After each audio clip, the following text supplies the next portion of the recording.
Hello, beautiful souls, beautiful tribe. Welcome to the Heaven on Earth podcast. I'm your host, Claudia Cauterucci, and this is where psychotherapy meets spirituality. And we speak of all things from a multidimensional level. And we believe in holistic healing and we believe in building community. And today I am back with Grace being, thank you, Grace, my co-author for the book that we're putting out together this month.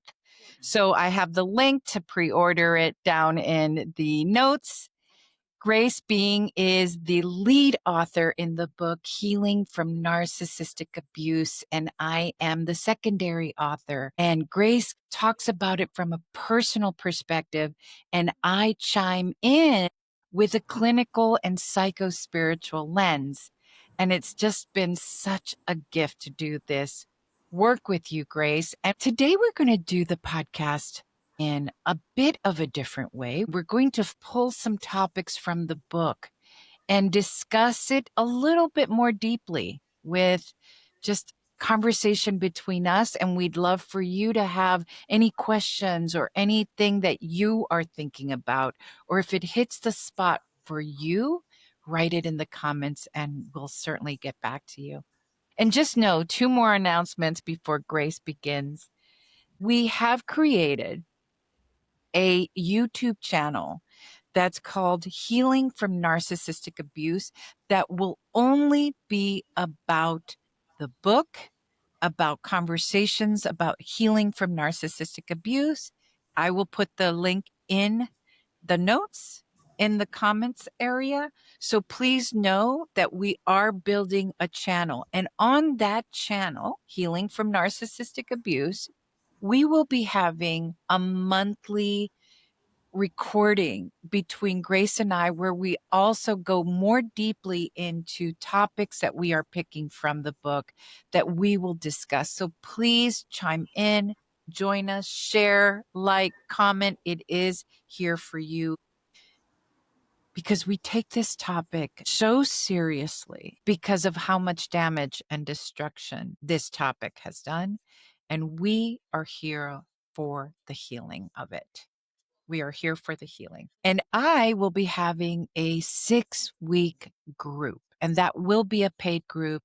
If you're interested in that, let me know. I will be leading it as a psychotherapist and talking especially about maybe if you've had a narcissistic parent, because that's something that's very hard to deal with. The book comes out in November, so it's already out for pre-order in Amazon.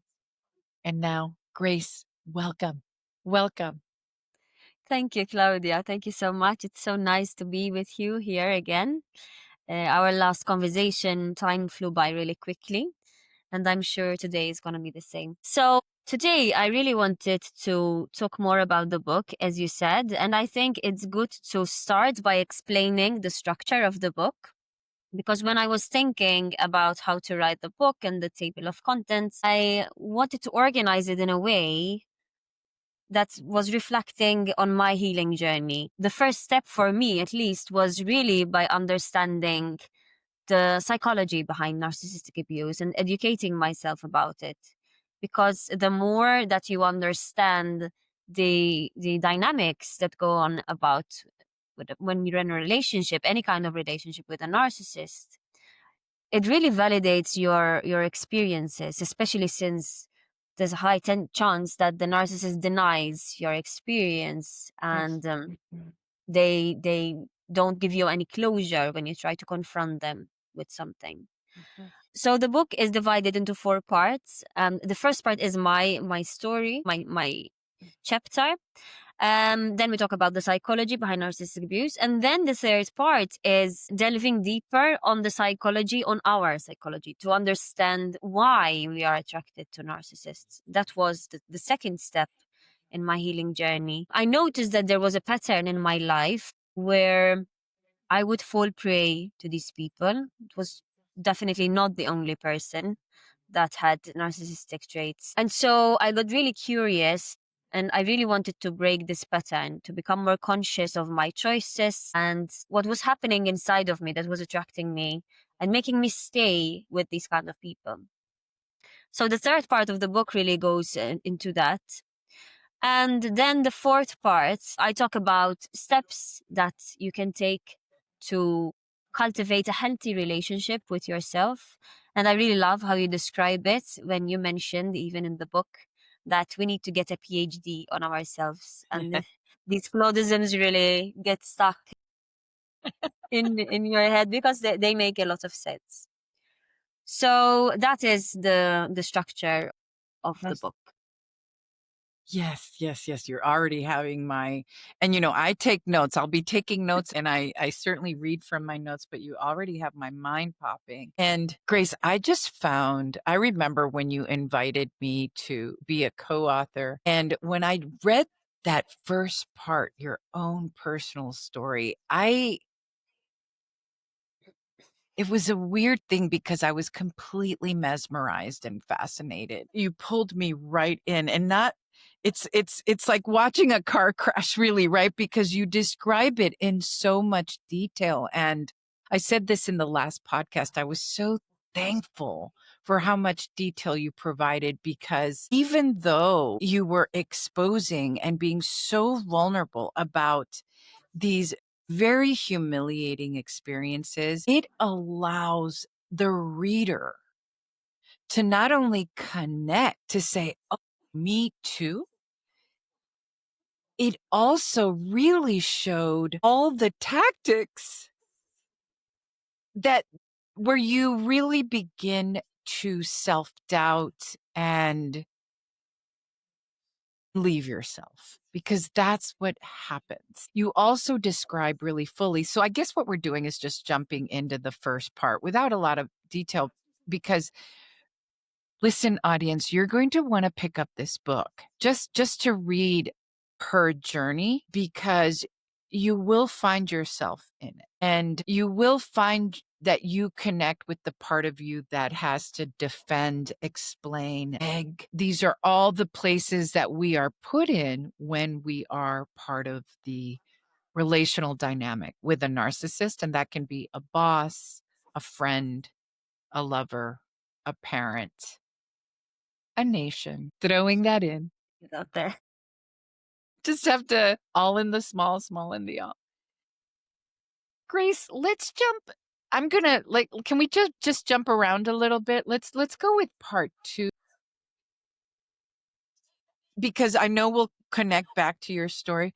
Talk a little bit. Can you expand a little bit about realizing what you call this pattern of being prey? And you don't use that word lightly, prey. Yeah. Say more about that. Let's talk about that so people realize first how to discover the pattern. Yeah. This is a very important thing to highlight because it all starts from there. And as we mentioned in the last podcast, narcissists are really good at detecting whether you're going to be a good partner for them, or friend, or a good candidate for narcissistic supply, as we explained what it is already. And so they're really good at reading people. And it can be difficult initially to pick up on these things because they really read you well, and they know how to get in to your psyche. So if they sense that you need validation, or you want to be seen or loved, they can really start love bombing you, which is the first step that the narcissist starts doing. And this can feel, and this can take place in different ways. So it can be a lot of affection that feels a bit rushed, but your nervous system gets excited, or when things feel like they're moving too quickly, even like moving in together after a month, for example. I know that he had asked me to move in with him after 1 month, which felt a bit strange, but of course I wanted to do it. So, it's like your gut feeling is telling you, hey, something is not right. But because you crave what the narcissist is presenting to you, you would want to ignore the gut feeling and go for it. It could be through Grace, gifts. I'm going to pause you right there, because there are some people who are like, I would never move in with anyone if they ask me to move in after a month. They don't get it. So I certainly get it because I've in my own personal life, I've done this. Can we talk a little bit about the nuances about why people would do that? Yeah. So Right? Like, yes, logically, even me, if a friend would tell me, I can easily say, I could have easily said even back then that this sounds like a bad idea. Logically, you can understand that, you can rationalize that. But because your brain is like so stimulated and you have these amounts of like oxytocin and dopamine that is triggered by the narcissist love bombing, you just stop seeing things clearly. You know, it's like, imagine if you have been starving for something and someone presents you an yes, unhealthy meal and you know that it's unhealthy, but yes. you're starving. So you're probably going to end up eating it. Yes, that's a great way of putting it. That's a great way of putting. And maybe what the starvation is, you were not noticed, you were not seen, you were not validated, you were not valued. Usually as a child, there is a childhood wound there. So to be seen so fully, to be received, to be just enamored so fully. I also think that there's this beautiful belief, because I don't want to demean the beliefs in true love. Okay? Yeah. Because there is a frequency match at the beginning.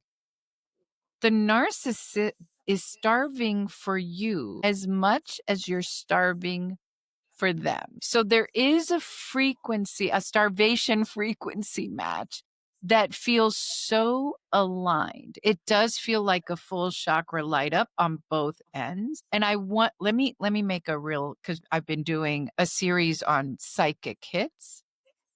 Let me distinguish those. So sometimes when you say, I'm going to move in, you say to your friend, because I know this is the person for me. I know this is true love, right? We have to distinguish the difference between when we are unhealed and what it's hitting is a trauma bond of some sort, and when it's an actual inner higher consciousness voice that says red flag, red flag. And usually for the audience, the red flag voice is more neutral. It doesn't have a lot of urging or craving or longing or romance even. It's just a tad more neutral. It has a more neutral voice. Would you agree with that, Grace? Like, because it's both at the same time. Yes. I like the way how you're describing it because it can be difficult to distinguish what's exactly happening. And it definitely felt genuine from his side. And I could see that he was also appreciating the intensity because he was also feeling magnetized towards me. It felt real, even for him. Yes, yes, yes. There is some realness in the mix of it all. Yes. It doesn't mean that it's healthy to go with it. It's just, it feels real. Right, right, right, right. So we can take it back to where we were talking about how we fall prey to narcissists, and they start with the love bombing that can feel very intense in the beginning and can feel very juicy as well, very good. However, after this phase passes, then they will start getting overwhelmed by the level of intimacy that's being reached, and they move towards the devaluation stage, it's called, where they will start pointing out imperfections, and they will start belittling you, humiliating you. And it comes off as like the initial test to see whether you're going to stay or whether you're going to put up with their drama and abuse and then Mhm, continue the behavior, mhm. the dynamic from there. So a person who has worked on themselves already and has a healthy level of self-worth and self-esteem and knows how to get validation from within, not from outside, they would leave at that point, right? It makes sense that when someone is mistreating us, we would leave the relationship. However, since at that point in my life I was still struggling with this, I internalized what he was saying and I just became fixated on trying to be good enough for this person and trying to be better and make things work. And it becomes a loop. You're just like feeding this loop because after that, then he discards you. There's the discarding stage where they completely abandon you. But then after some time, they decide to get back with you and nourish the relationship. And this can keep going on for years and years until you decide that it's enough. You've had enough. Yes. Yes. Grace, say a little bit more about the way you phrased it. Was it can come off as the first test, but would you say that it is the test? Like the narcissist is testing whether you'll take it. Exactly. That it's an actual test and there's a ton of testing. It is the first one. Yes, yes, but there's a ton of testing, as you're saying, and as I'm talking about this, even like different types of examples are popping up in my head, even with friends that I had to let go of by time because I would realize that this behavior is unacceptable, and so I would rather be alone and not have that friend in my life instead of continuing this kind of dynamics. So this is why I put everything in one book, all the information that I gathered and the education that I got to make it easier for people. And it hopefully takes them less time and less damage. Because when I understood the pattern, and then you can make sense out of it. You can see the pattern. Once you become aware of it, it's very difficult to unsee it. And now you know what's happening. You said it in the last podcast. You said it's actually quite scripted. And I think what's difficult is it's really funny because when you're in it, you feel like it's unpredictable. When are they going to love you? When are they going to get mad? When, like, you feel like it's just this series of shocking events that leaves you as a deer in headlights all the time. So you're scrambling to defend and explain and try to be good enough and do all of these things in response to these tests. But actually, once you know it, which is the impetus of the book, once you know that there's an actual pattern, there's an actual script, even the way they come back and they're seductive or they're scared or they miss you, you can see it. Now you can see it. So where it's not, it's completely predictable. Sometimes I find it a little boring, to be honest. Like it's a little boring. It's like, wow, you really are not out of this. And Yeah. you really think that I don't see this. It's Yes. interesting. So let me jump back about the not good enough, because that is the projection. There's a constant projection that the other is not good enough. And it works because you are told that you are triangulated, this idea of competing with others constantly.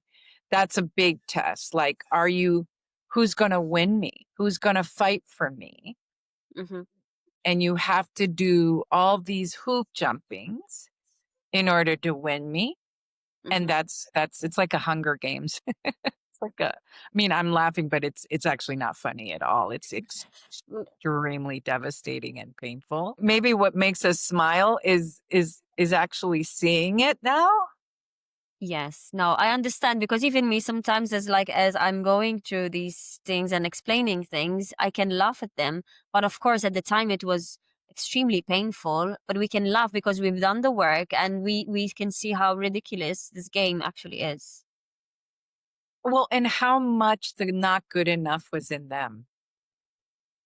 How much the emptiness was in them, Mm-hmm. thus the need for constant supply, to Mm-hmm. constant fill the Mm-hmm. unfillable, the Mm-hmm. unfillable, right? They feel like they can't get enough of dopamine hits.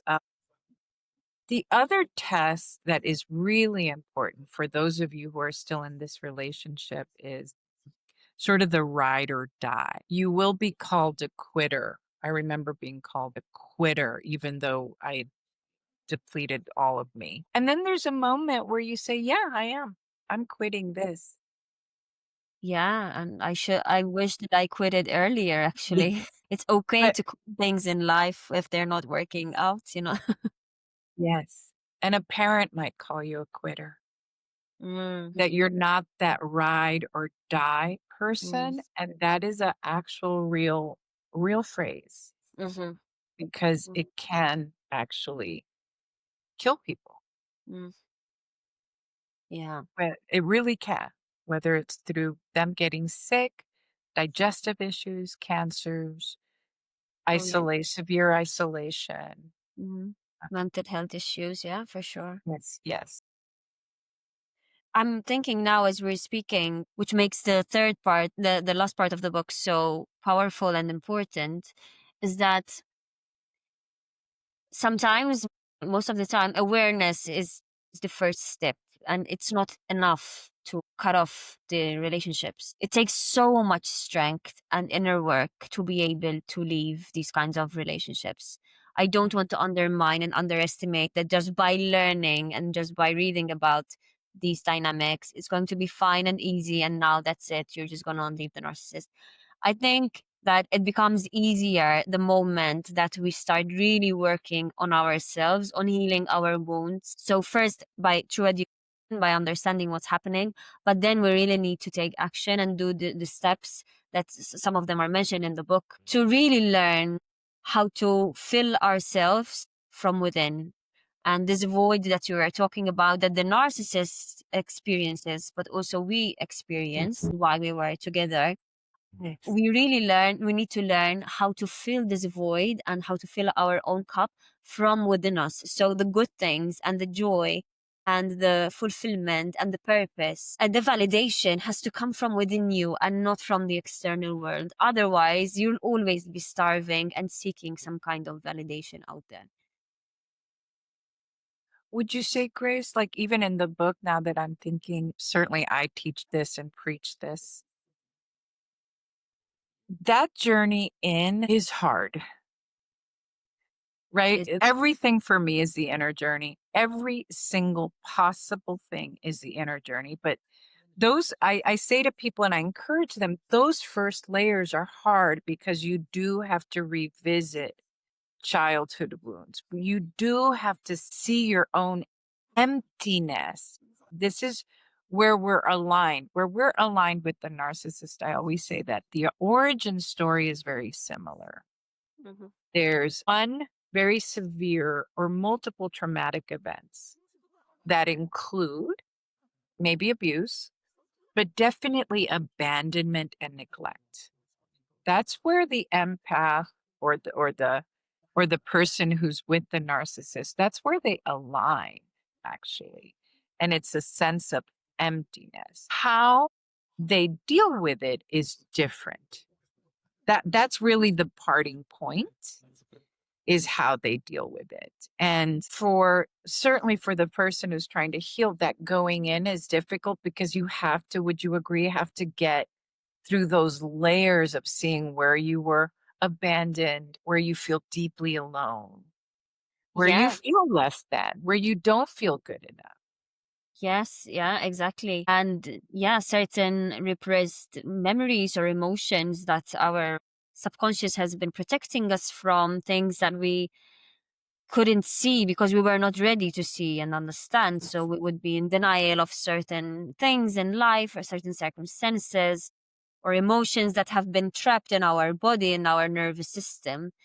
And it can be really, it feels really threatening to our nervous system to learn how to sit and process these uncomfortable emotions that have been sitting there for probably decades. Yes. What would you recommend with that? I know that you did some work with healers or a healer or yoga because it is a holistic process. It can't just be intellectual at It's a all. holistic process. Yes. honestly, I really made a commitment to myself. It's been years now that I've been working on myself, and I made myself the most important project in my life, taking it seriously Mm. because I understood that I couldn't keep walking into the direction that I was walking in. It's so worth it to invest in yourself because the quality of your life is just going to improve, not just in relationships, but in every aspect of your life, whether it's financially, with friends, everything, your hobbies, your passions, because your light starts radiating from within you, and that light cannot radiate if it's clouded by traumas and sicknesses. So I've done a lot of work through Jungian psychoanalysis Mm-hmm. and also Mm-hmm. holistic kind of work, like somatic healing and releasing, like through yoga, ecstatic dancing, sound healing as well. A special type of massage, it's called Lomi Lomi Hawaiian massage. These are all somatic practices and therapies that really work on your fascia to help Mm-hmm. you release stored emotions that were in your body. And this is like scientifically proven. So it's not just a spiritual boo boo talk that maybe some listeners will think that it's like that. These have been scientifically proven that the body stores trauma. Oh, yes. For anyone who feels that, you want to pick up the book, The Body Keeps the Score by Bessel van der Kolk, and who is the GOAT. He's the OG on trauma, who has studied it since the beginning of last century with World War One veterans, and how trauma has become a topic in the last century. And now we're peaking. We're peaking on the trauma discussion. I always say there's no excuses anymore. We can find this. But anyone who knows trauma, Gabor Mate, but Bessel van der Kolk is the one who talks about regulating your central nervous system, hot yoga in particular, yoga, massage, ecstatic dance, because we've got to shake it out of our body. What happens is our body stays frozen. Anyway, one of our conversations on the other channel will go into why all of these somatic practices are so helpful directly. Yeah, it's not woo at all, actually. Grace, yeah. Would you say that in this process of cleaning out what I call the top layers, I say to people, go ahead and be scared. The top layers are hard, but once you get through them, don't do it alone either. You start finding that's when the quieter, I like to say, the cleaner we are inside. That's when we can start really making what I call deposits, self esteem deposits, and loving deposits into the self. Would you say that being alone for a period of time is necessary in order to begin this healing process? Yes, yes, absolutely. We talk about it in the book actually as well, in the last part of the book, where I give tips and steps on how to build a relationship with yourself. And I call it like dating yourself, because that's really what you need to do to get to know yourself. Most probably people who have been with narcissists, they spend so much time investing on other relationships and neglect the relationship with themselves. It's so important because we have this tendency to be the carer and the nurturer. If you're going to get into another relationship quickly, you're going to, one, come with a lot of emotional baggage that needs to be healed. It's not even fair on the other person. There's a high chance that the pattern will be repeated if you haven't done the inner work yet. And so you owe this to yourself, this time alone to heal, to be with yourself, to get to know what you like, what you don't like, what are your values in life, which direction you want to go. You have this kind of time where you need to go in your cocoon, in the dark, in solitude. Of course, it's important to have a support system and surround yourself with people who have good intentions for you, because isolating yourself is never a good idea, especially if when you're dealing with trauma. And there are a lot of narcissistic abuse support groups as well that people can join so they can connect with other people that can understand them. But yeah, we owe this sacred time to ourselves to dedicate and work on the relationship with ourselves. Yeah. So one of the things that I like to add to what you're saying is, and one of my expertises is being an empath or a highly sensitive, you just be aware that you have an impulsivity. It's like an immediate habit to respond outside of yourself in order to save, to care, to fix. It's an actual, it's like a compulsive behavior. If you're even on the bus, you might compulsively be helping others.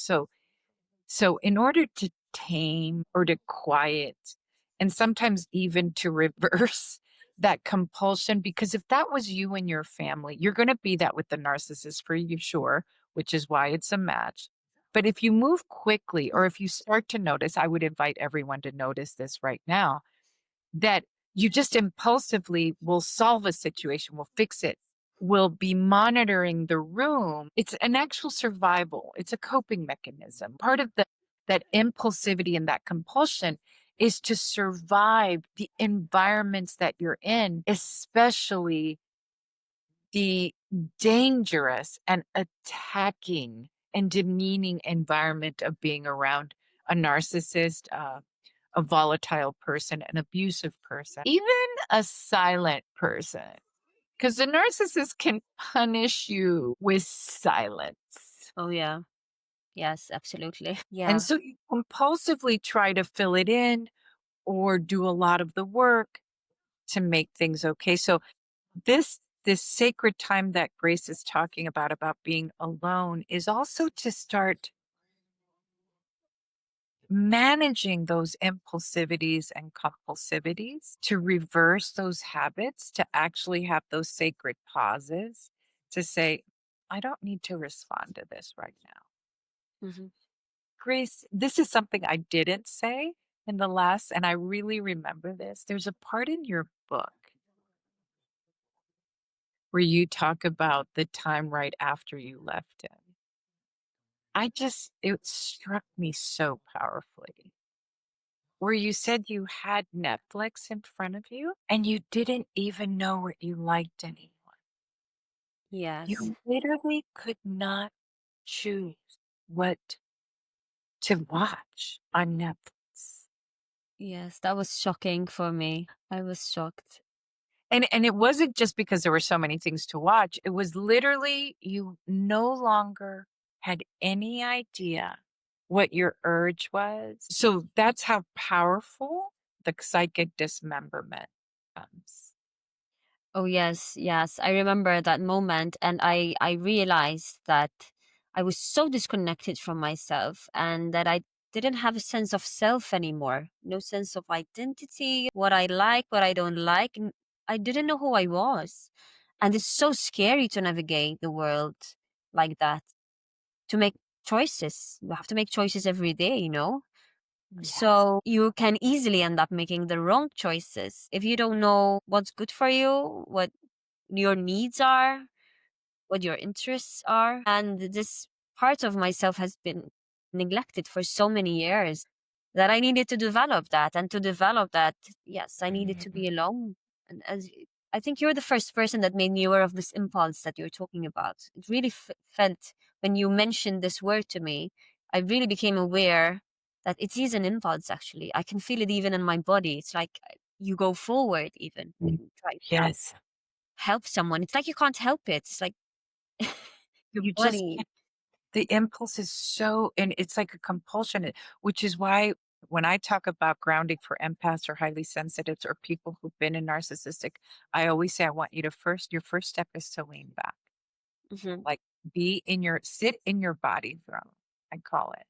Lean back because we're always doing this.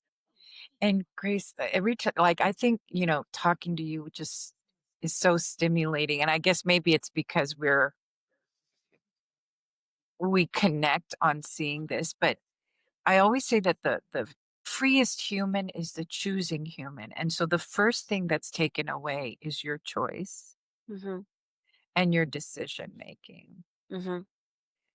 which, by the way, is true for governments who take that away from a populace.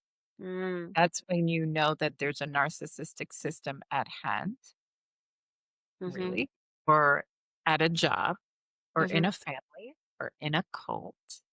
Is the first thing that goes away is your ability to choose and your ability to make decisions. Mm-hmm. And then you don't know who you are. Yeah, that's so powerful because you can see how this dynamic ripples out through different systems, even not just one-to-one relationships. Grace, can you say something to folks about who are afraid to be alone? Is there any words you can give them? Because we know that place too about how did you do that? How could you go find this alone place? What comes to mind with That's a very good question because I do remember a time where I used to really fear being alone, and now I just traveled alone. I live by myself and I by choice, and I really love and enjoy spending time with myself.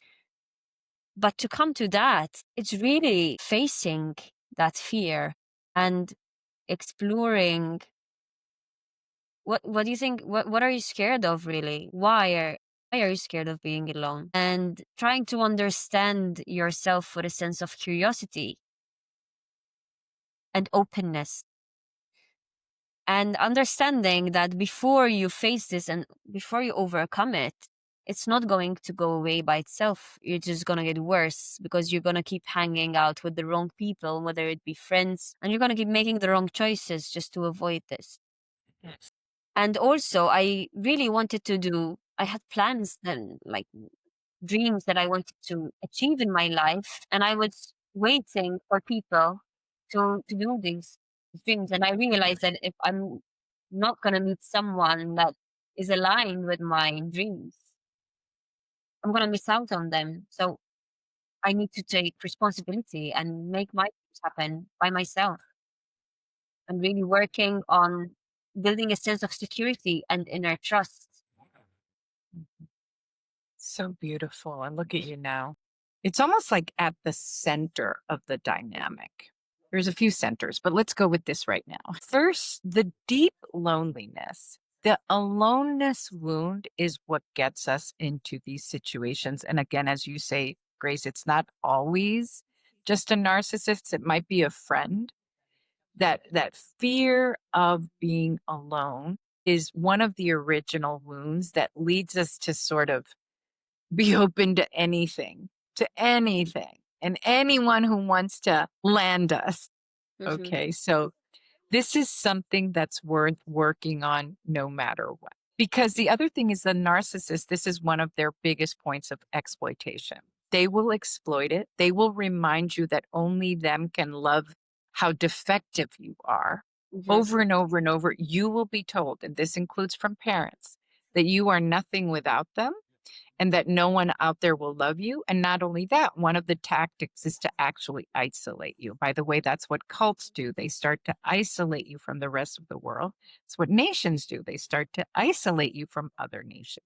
Okay, so little by little, the exploitation of I am alone and I'm scared of being alone is really, it's a very precise thing. And it's also a projection because they have a profound, even more than the empath or the highly sensitive or the other person, even more than them, of this sense of being. What I saw in the book about you, and I think this does happen to a lot of people, is the enough feeling. So the question of, weren't you afraid of being alone? The answer might be yes, but this was horrible. I couldn't bear it anymore. There's an enough. I've had enough. I must leave. I must run for the woods. I must go to the shelter, whatever. Yeah, Yes? exactly. Yes. It's like you realize that you can't keep going in that direction because you're going to keep suffering. It's just going to keep getting worse and worse. And being alone didn't stop being scary. just the current situation was even worse than being alone. And I Exactly. remember, actually, I just had a memory now coming up of an episode where I remember I described a tragic event that happened with me when we were traveling. It was one of the most tragic moments and traumatic moments that I had. And when I went back alone to my country and he stayed there when we were traveling, and I remember that for the first time in my life, I was having breakfast alone in a restaurant overlooking the sea, and the silence felt so beautiful and peaceful. And I was like, oh my God, thank God. For the first time in years, I can eat without being bullied, without hearing belittling comments, without hearing how useless I am and all the poisonous words that he used to project on me. And I realized, wow, actually being alone is not that bad after all. Yes, I'm so glad you mentioned I could feel it, the sweetness. It's like finding a treasure chest of some sort of, and when you describe it, breakfast in front of the sea. And Grace, I would add, not just demeaning you, because for some of you, you might recognize it. It's demeaning the waiter. It's being so angry at the restaurant. It's that the food is terrible. Like this constant problem seeking moods. It's too hot. Like it's not just you, it's just this constant dissatisfaction because the moods are so intense as well. That's so true. Yeah, that's so true. It's like everything is wrong with the world, not with Yes. them, but everything is wrong with the world. Yes. Yes, and you will hear it. You will hear. I just love that memory. I'm so glad it. What a gift, right? These little glimmers, these little gifts that are messagings, are messages. It's a friend. I remember, and I'll share this right now, but Grace has a lot more detail in the book. Please pick up the book, folks, because her writing is just so exquisite. You're really transported to these places. Grace, I have this memory, and I want people to really notice this, of a cousin from Colombia visiting me because I'm half Colombian. And he was with us for maybe 2 weeks. He was moving to the United States and he was going to start off in our home. And he was helping me with errands. I had a few moments with family members who loved me. And he said something that felt so harsh, but I'll never forget it because it was one of my and I defended against it when he said it. He said, prima, which means cousin, prima. I've never seen you this unkempt. But he was soft. It was worried. It wasn't like I've never seen. He was like, I've never, descuidada is the word in Spanish. And That's good. descuidada literally means untaken care of. And I said, and he said, are you okay? Oh. And it was sweet. And I was like, what are you talking about? Like, I love me, like just very defensive, but Mhm. it hit because it was so soft. I could, I could vibrationally feel how loving and worried. And he was pointing to something like Mhm. what's going on? And for folks listening, there will be outside people who will say these things, who will say something's off. I don't like this even. I don't like the way this person treats you. And you will defend against it because you're having to protect all sorts of things, including Yes. your own ego, right? Do you remember this, Grace? People telling you? Oh, yes. So many people. Yes. And I mentioned different episodes in the book where people were pointing out to me. It was so obvious, even on a physical level. It just shows. Yes, it shows. It shows. And for folks who've stayed there because of the fear of aloneness, we really want you to hear this because some people don't hit the enough button, Yeah. or you hit it and you press snooze on it and it keeps getting louder. It keeps getting worse and you keep hitting snooze. Um, and you're self-sacrificing in a big, big, big way. So there are resources, people, groups, books like this one where you can go and find support. Yeah? Tell me why you're smiling, Grace, when I say that. No, because it's so beautiful, and I'm thinking about my journey and the freedom that I found and the joy that I have in my life, that I wish it to every listener right now who is experiencing this and is in this kind of situation. And I'm just wishing them energetically to realize that they're more capable than they can imagine. You just have to allow yourself to surprise yourself and realize that you're actually more capable than what you imagined. But you gotta allow yourself to experience that and take the leap of faith. Grace, would you say that your life is full of choice now?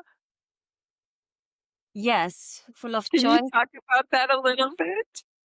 full of light, full of joy. Of course, life is not perfect. It comes with ups and downs, right? I don't want to give this fake image that my life is perfect, but I feel free and I make my own choices, and I've transformed from a very codependent, scared girl to an independent woman that left even her family and lives abroad alone without family and made her own life. And for so many years I never thought that this would be possible, and I thought that I needed another person to latch on to survive, whether it's for emotional support, financial support. But it's just an illusion, and I want the people to know that this is an illusion, and if it was possible for me, it's possible for them as well. And it's so liberating to be able to make your own choices and not being controlled and manipulated and bullied by someone. And even allowing yourself to voice your opinions, because for so many years, abuse thrives in silence. And for so many years, the narcissist used to tell me to keep things private because it was not okay to share what was happening. And it's always, suffocating my voice and making me feel ashamed even of what's happening. And it's just so freeing now to have my own self-expression and creativity that's radiating in different aspects of my life. Yes. Yes, it's so, so, so true. At some point, I want to talk about how there's cultural codependence. Like this starts early on because some cultures were actually raised to be very codependent, Mhm. literally raised to be codependent. And also how families, the language, the culture of the family itself. So we just move from one place to another. So it's very powerful. And these can be some of the conversations that you and I are having on the channel, on the Healing from Narcissistic Abuse channel. Just how this isn't just something between two people. And this idea, it's so powerful.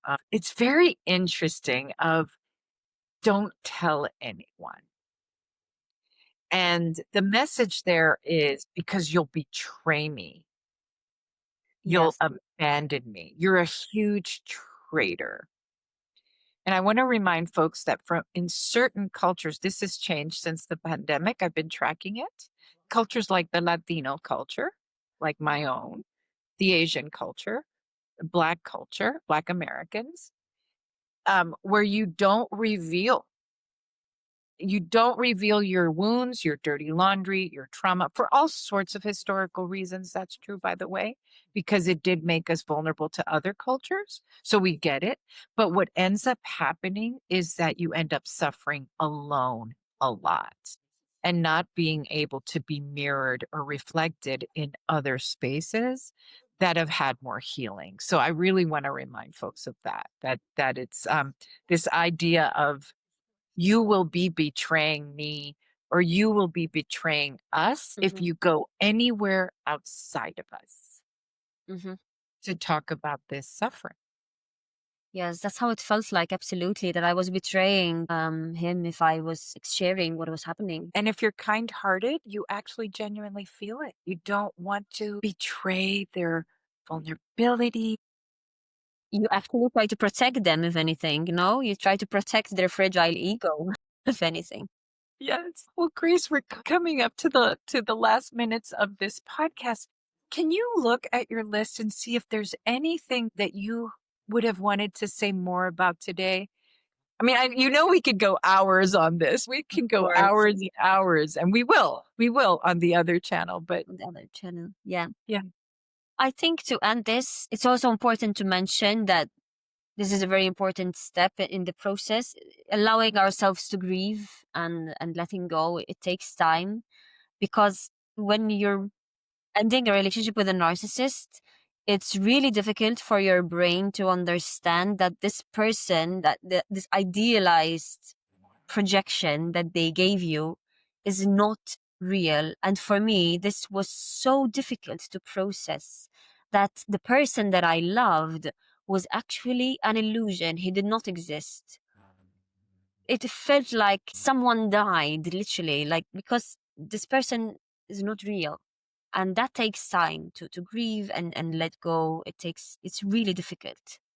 I just love that you brought that up Mm.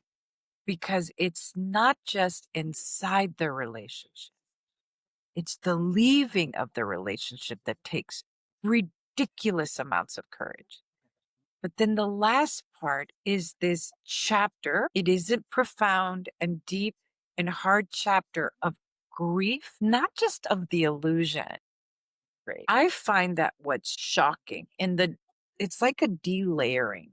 You're delayering this person who's gotten so in the layers that they've gotten into. It's all the way to your soul, to your heart, to your everyday life, to your belief system. I mean, the layers to your belief, to your emotions.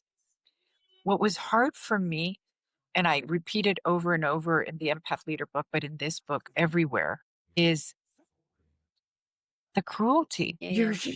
shocked that the person you love is actually quite cruel. Yeah. And I think cruelty is always shocking. The bully always shocks us. The dictator shocks us. And that's a logical thing for kind-hearted humans, by the way, everyone. Mhm. It's very, very illogical. Grace, you used the phrase cognitive dissonance last time. When people are cruel, it's not how most humans are hard, because Yes. that's part of the delayer. Because the whole time you might have been seeing it like, well, he's traumatized. You see their point of view. He's Mhm. hurt too. He fears loneliness too. You see so much of their point of view until you realize, oh, their Mm. response to all of that is to be cruel to me. Well, Yeah. yes, exactly. That can be very hard to process. Yes. So Yeah. yeah, we need to allow ourselves some time to grieve and move through it with grace. With Grace being, with this author, Grace being, who is so grateful and so generous with how much she shares in the book. Grace, truly, what a gift you are, and what a treasure this book is for all of us, because this is going to reach many, many hearts. And so we're really going to invite everyone to not only join us, Grace and I, on a channel that's going to be all about this book, all about going through these topics. And hopefully you will find yourself mirrored, reflected, supported. If you want to see two examples of people who are living their best life Yes. and living with a ton of choice and a ton of freedom, here we are, and we're here to talk about it and share. Thank you Such an so honor, Claudia. It's such an honor, really, walking this journey by your side. Oh my Thank you gosh. so much. Thank you so much. Thank you so much. Okay. So join us on the other channel, and we'll see you again.